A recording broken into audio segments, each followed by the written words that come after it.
मलाई के चित्त नबुझेको कुरा हामीले छोराछोरी कायम हुर्कायम बिहा दान गर्ने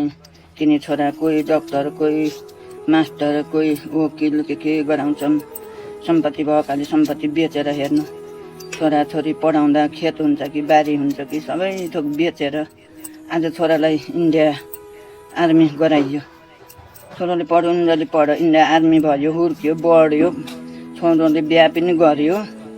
हामीले तिनी छोरछोरी पढाउँदा कहिल्यै शर्त राखेनौँ हामीले हेर्नु कहिल्यै शर्त राखेन तिनी छोरछोरी पढाउँदा मास्टर गराउने हो कि इन्जिनियर गराउने हो कि डाक्टर गराउने हो कि भनेर कसैसित सोधिएन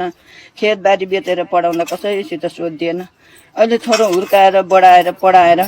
ठुलो मान्छे भएर कमाउने धमाउने भएपछि आज बाउ बिरामी भयो बाबु आज मलाई सन्चो छैन छोरो मलाई 500 लिएन म दबाई गर्न जान्छु भन्दा बुहारीसित सोध्न पर्छ है बा भन्ने आज हामीले तिनी छोरा पढाउँदा कोसित सोधेका थियौँ र ल भन्नु त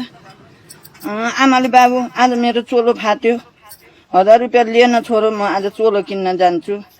भन्दा बुहारीसित सोध्ने भनेर छोराले भन्छ आज हामीले तिनी छोरालाई हुर्काउँदा बढाउँदा कसैसित सोध्यौँ आमाले लगाएको तिरली बाउले लगाएको औँठी बाउले जोडेको सम्पत्ति बेचेर तिनी छोरा छोरी पढाएको हो नि आज तँ छोराले बुहारीसित सोध्ने आज हामीले बुहारीलाई दोष दिने होइन के छोरो लन्ठु भएर छोरो जोइ ढ्याङ्ग्रे भएर नाइ भने अर्का छोरीलाई केही दुःख दिनु पर्दैन आज त्यति दुःख गरेर हुर्काएका छोराले आज एउटो धोती एउटो चोलो बाउलाई दबाई बाउलाई आमालाई एउटो गुन्यो किन्दाखेरि बुहारीसित सोध्न पर्छ र बुहारी त अर्काको छोरी हो आफ्नो गराउनु भनेर ल्याउने हो आज छोरो गतिलो भए त बुहारीले केही गर्न त्यही भएर बुहारीलाई दोष नदिनु आफ्नो छोरा ठिक छन् भने बुहारीलाई दोष नदिनु तर छोरा पनि भोलि आन बाउ हुने हो बुढो हुने हो वृद्ध हुने हो यो कुरा सबैले ख्याल राखौँ एउटा रतेलीमा गीत आउँछ नि गौरी खेत दिएर टारी छोरो बेची ल्याउँदैछु बुहारी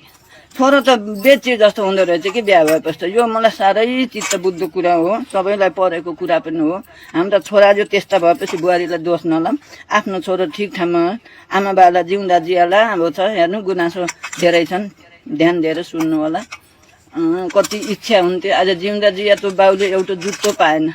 आज औषधि पाएन आज यति 1 किलो फलफुल ल्याएर त बाउलाई आमालाई दिएनन् छोराछोरीले आज बाउ आमा मरेपछि त फोटामा यति फलफुलको थुप्रो यति पैसाको थुप्रो लुगा दान गर्ने जुत्ता दान गर्ने जिउँदा जिया दिएको भए त बाउ आमा अलि तङ्ग्रिन्थे कि अलि वर्ष बाँच्थे कि हेर्नु मरेपछि त दान दक्षिणा त फोटामा थुप्रो पैसा फोटामा माला लगाइदिएर केही हुन्न हेर्नु जिउँदा जिया गरम 13 दिन काजक्रिया गरौँ 14 दिनबाट केही नगरौँ आमा बाबा भनेको जिउँदा भगवान हुन् कहीँ देवी देवता भगवान खोजेर नहिँड्नु होला घरै छन् भगवान त्यति छ मेरो गुनासो।